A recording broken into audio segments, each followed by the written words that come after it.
It was a German philosopher in 1848 who first said, "You are what you eat." But that's been an idea that people have held for centuries. In the 1600s, Spanish explorers brought chili peppers and carrots on board because they believed that they were important for night vision. Today, we know it's the beta-carotene in those brightly colored vegetables that is indeed necessary for night vision, and scientists have identified many more foods that directly impact the health of our eyes. Join us as we use these foods in delicious, easy-to-prepare dishes. For complete recipes, nutritional breakdowns, and other resources, either click the links below this video or go to macular.org/cooking show. Now, let's eat right for our sight. Welcome to Eat Right for Your Sight. I'm Jennifer Trainer Thompson, and it's my great privilege today to have as a guest Chip Goehring, who is a visionary, a true visionary, and also the founder of the American Macular Degeneration Foundation, which is dedicated to researching the disease and helping people with it, and also inspiring people. Chip, speaking of inspiration, your story is really inspiring. Can you tell me about your journey with macular degeneration? I went for a routine eye exam when I was 39 years old, and I remember the ophthalmologist telling me that I called it molecular degeneration for a couple of weeks. And I tried to find out information about the disease, and there was nothing in those days. Before the internet? Before the internet. Well, the internet was new, but I had a computer that would spell check, and it always would say macular was misspelled. I mean, it just wasn't in the lexicon in those days. Yeah. And we started this as a way to get patients and family members and caregivers information about the disease. You were so young. Were they surprised? How did you respond to that? I was shocked, and I think I was even more shocked because the doctor started to cry. I mean, once you realized what it was, and it was something you were going to have to live with, and you had to choose to live with it, what did you start by doing? Well, initially I was afraid that people wouldn't want to drive with me because I love to drive. And I could still see. I still had 20/20 vision. They could just see the beginnings of the disease inside my eyes. I heard about the original ARID study, and I called Johns Hopkins and wanted to find out what they were studying. I wanted to be in the study, but they wouldn't let me be in the study because I was so young. But they told me, go to the drugstore and buy this, this, and this, and this, and that will be what we're studying. And they said, besides, this way you actually get the pills which we think will do you good rather than a placebo. And I started doing that. And now, of course, you can buy the pills in a single formula. And what were you doing in those days? I mean, what was your profession? I did real estate for the most part. And I wasn't very happy about it. And I started thinking, well, maybe I should try to help myself and others learn about the disease and what we could do to reduce your risk or slow the progression of the disease. So what were the first steps you took with the foundation? What did you focus on? We started with a newsletter called In the Spotlight, and people can get that by calling up 888-MACULAR or going online and ordering it. After the newsletter, we began to do some videos of people, patients, dealing with it and their methods, because they certainly were much more affected than I was.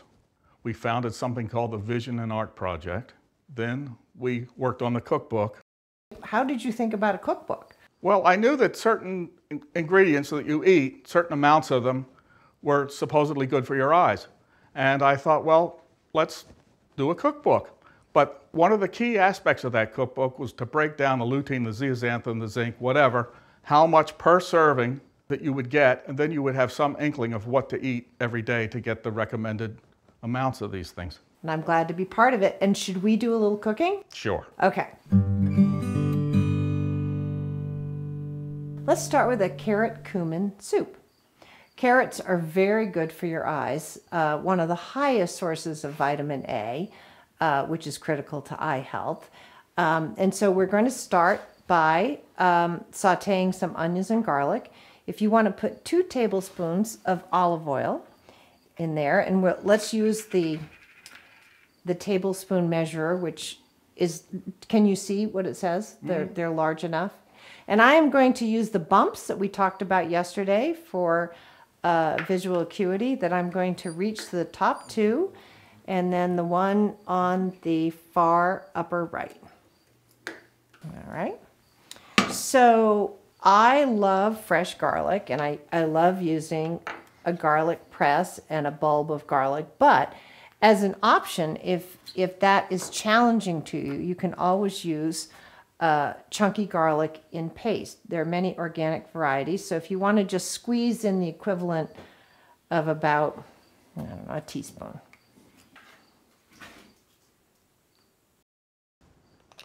We like garlic.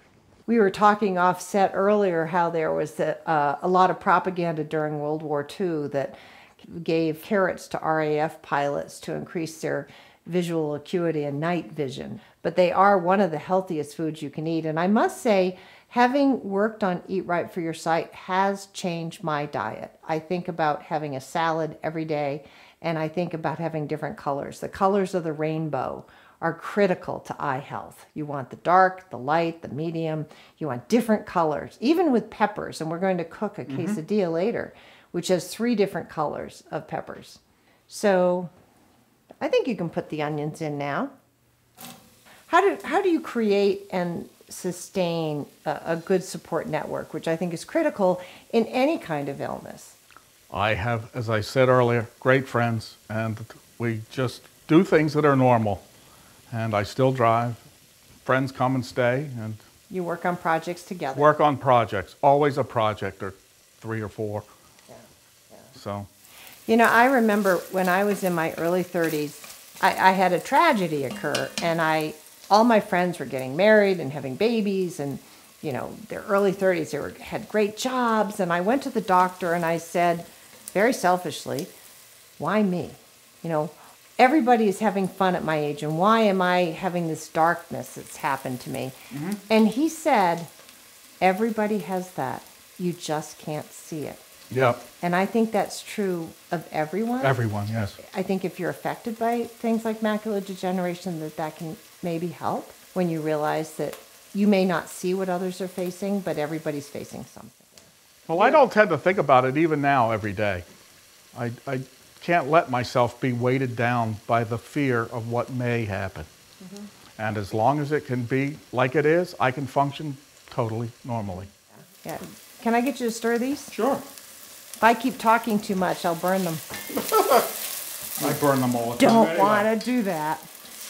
We're going to add, and turn this down just a little bit. Okay. We're going to add 2½ cups of carrots. So I'm now going to get you to cut the carrots, and let's use this glove. What is this made out of? Why is this special? It's made out of Kevlar, and it helps to not cut yourself. So 1-inch slices. We want 2½ cups total. So we've got a few in the dish there, but you want to add a few more. And this is just really to make them a little bit smaller, so that they will cook a little bit faster. Yeah, maybe 1 more carrot. So 2 carrots gives you 4 times the recommended daily amount that you need. So if you just eat 2 carrots every day as a snack, like you eat an apple a day for the doctor, 2 carrots a day for your eyes, you're off to a really good start. All right, would you add that to the pot, please? This freezes really well, so you can make a big batch and have some later. Now we're going to add 2½ cups of vegetable broth. I really recommend organic vegetable broth. I think the quality of the broth makes a big difference. Oh, it's just about right. Thank you. Now you need a ½ teaspoon of cumin and a ¼ teaspoon of coriander. Coriander and cumin are key ingredients in curries. They add a lot of flavor to carrot dishes. One of my first dates I ever had, I made this dish that I think it was like 21 garlic chicken, something like that. So I did 21 bulbs of garlic instead of 21 cloves. And you know, I didn't go on a second date with a guy. Well, it's probably good. He didn't like garlic. Yeah. Did either of your parents cook growing up? My mother did. My father ate. Is that enough? Yes, that's perfect. A little bit of pepper. Do you like a lot of pepper? I do. I do too. I think if you like a lot of garlic, you often like a lot of pepper. All right, so we are going to bring this to a boil, and then we're going to simmer it for 15 minutes to basically cook the carrots. Then we'll puree it. So while we're waiting, I had another question. It's a tough question. How do you deal emotionally and intellectually with a disease that's with you? I think you have to accept where you are and take it day by day. And hopefully it doesn't change dramatically, but I know for many people it does. And I know I might complain about my left eye or how hard it is for me to read, but I think how lucky I am compared to many other people with macular degeneration. And can people learn about the research that you are funding and working on and supporting by going onto the website? Yes. So it's boiling. I can hear that. So we're going to move it down to a simmer. Don't burn yourself. Smells good. Huh? It smells very good. And we'll let that simmer for about 15 minutes and then come back. Okay. So in addition to your research, I understand that you do advocacy and educational programs. Can you tell me a little bit about that? We usually try to go down to Washington 2 or 3 times a year, meet with senators' offices, House of Representatives, and advocate for more funding for the National Eye Institute. It's not specifically about funding for AMDF. And we educate, hopefully, the people that do not understand what macular is. There are some in the government who do not, and there are others who absolutely, because of their age, know many people with it, and they're very receptive. All right, so shall we toast the cumin seeds? This Sure. is just going to be the garnish on top. Sure. Toasting seeds releases the oil. People find it sort of a scary process, but it's so easy to do, and it adds enormous flavor.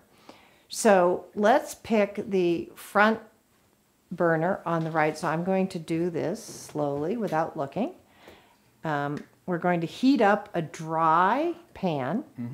Let's put in a few tablespoons. I mean, I'd say about half of that. Okay. And you know when it's done is when you smell it. Okay. It's interesting how important different oils are to your eye health. They're good for flavor, too, They are. which makes you want to eat it. And you like good food. I do. You know, that's one thing that's really important in dealing with any kind of disease is you don't want to sacrifice flavor. You don't want to sacrifice your lifestyle. You don't want to sacrifice the joy of living. That's very true.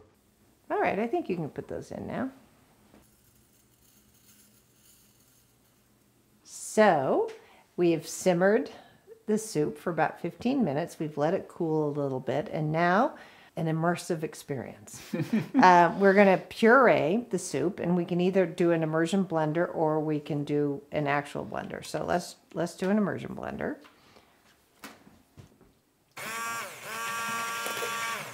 We just want to puree it so it's smooth and all the flavors are blended. So let's add a few more nutrients into this soup. Do you want to cut the lemon for me? Just have it. Lemon is an excellent source of vitamin C and good for eye health. And I see you have on your safety glove, which is excellent. I do. And then, yeah, if you want to use that reamer. And I'm a big believer in as few pieces of equipment as possible. Just do it right over the pot. And if we end up with a lot of lemon, I don't mind. Do you mind? No, I like lemon. It's very garlicky too. So lemony, garlicky, peppery, yum. All right, that's perfect. And then let's add some plain Greek yogurt. You can use that, yeah. That's about a half a cup. Excellent for probiotics. All right, and then let's just swirl it in a little bit. Our toasted seeds will go right on top. Okay. Yeah. So I actually like it when you can still see some of the swirls of the yogurt. I think it adds a pretty texture and pattern. So great, thank you. So we will ladle it up. Are you hungry? Sure. Good. We'll add a few toasted cumin seeds to the top. Lunch is served, sir. Thank you, thank you. I can taste the cumin, the lemon, the garlic. You can add roasted red peppers to this. You could add, more root vegetables. You could actually even add beets to it, shaved beets. You could do a lot with this, but the base of carrot is so good for eye health. And then folding in the yogurt and lemon at the end just gives it that extra boost. It does.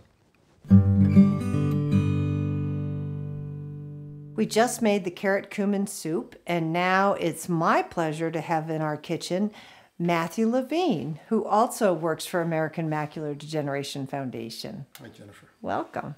Tell me about your role at the foundation. I manage our grant-making program where we support research, and also our advocacy initiative where we try and bring the voice of the macular degeneration community to DC. And also I kind of help establish partnerships with other like-missioned organizations to get pretty much greater bang for the buck, more effective investments of our resources. And you, like many people I've met on this macular degeneration journey, have a very personal relationship to the disease as well. Can you tell me about your family? My father was an artist. He had macular degeneration. It kind of brought his career to an end. My father was David Levine, widely known as one of the great caricaturists of the last century. Very interesting. And he at what age was he diagnosed? And I would say the earliest manifestations of macular degeneration were there in his mid-70s, but over time he was less able to do the fine line drawing that he was known for. That really became the issue towards the end of his career. He could not do what he was known for. So what really compels you to do the work that you do? You seem to have a passion for what you do. I'm a type 1 diabetic since I was young, and so most of my life I've known that I could possibly lose my sight to another retinal degenerative disease. So I have that personal connection. I saw what my father went through. Then I worked for a period of time, making grants to other institutions, and saw the importance that research breakthroughs can bring to people. And what's some of the important research that you're excited about these days? Well, there are a number of different fronts where it's really exciting now. Everyone probably knows about the artificial retina. That is something that is always being refined, but there are other means of vision restoration that are out there.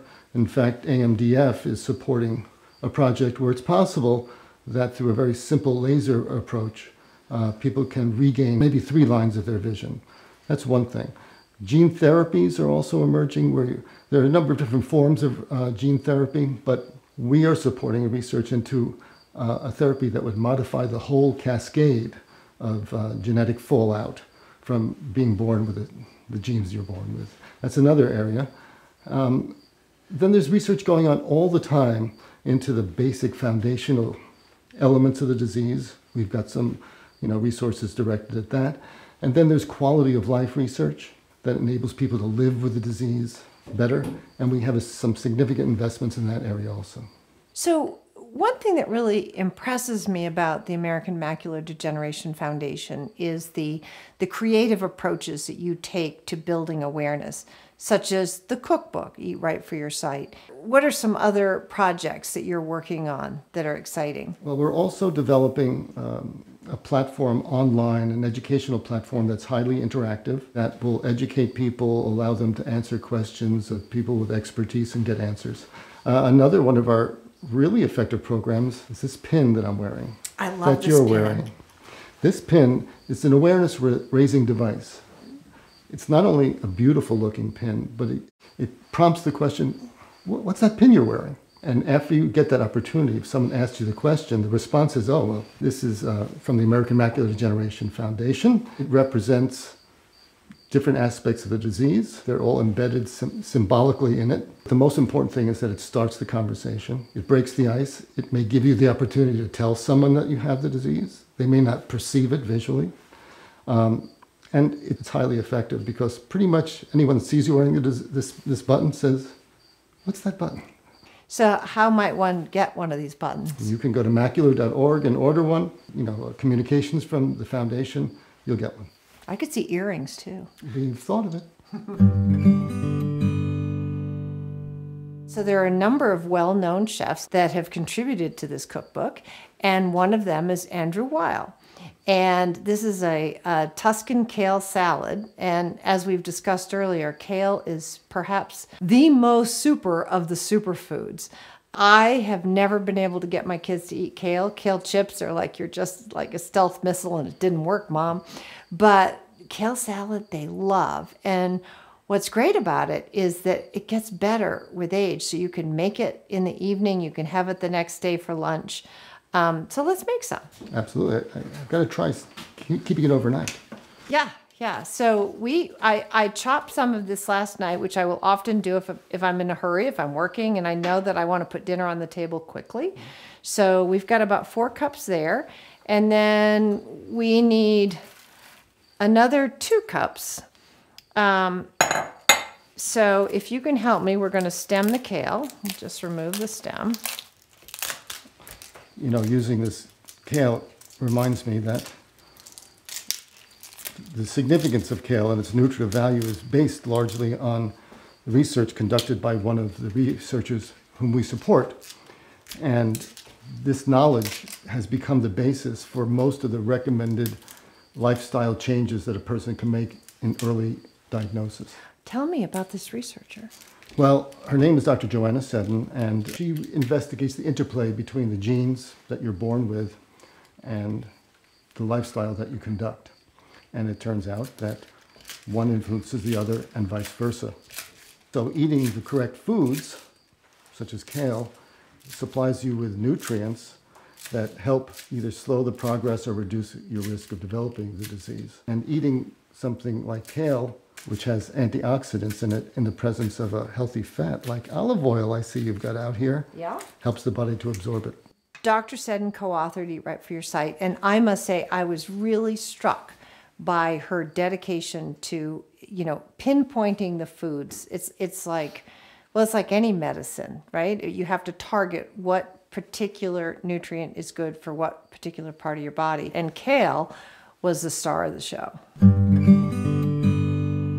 All right, so we are going to make a very simple dressing. If you want to cut the lemon, when you chop the kale, it releases sulforaphane, which is really an important protection for your body.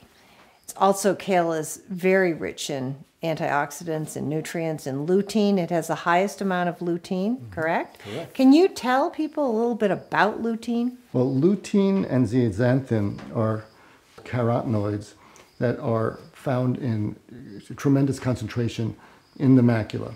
That they are protective against the damaging blue rays of the sun. They're really intense rays. They're not visible necessarily. And that's why it's also recommended you wear a wide-brimmed hat and sunglasses. Sunglasses. Yeah. What exactly is a carotenoid?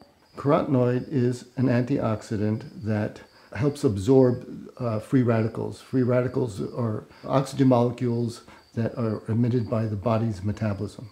So when you're burning fuel, glucose, your body is also putting off as a byproduct free radical oxygen, which is damaging the cell tissue. Interesting. How much of this? We're going to use the entire lemon. Okay. And I've chopped some garlic, about 2 teaspoons as well.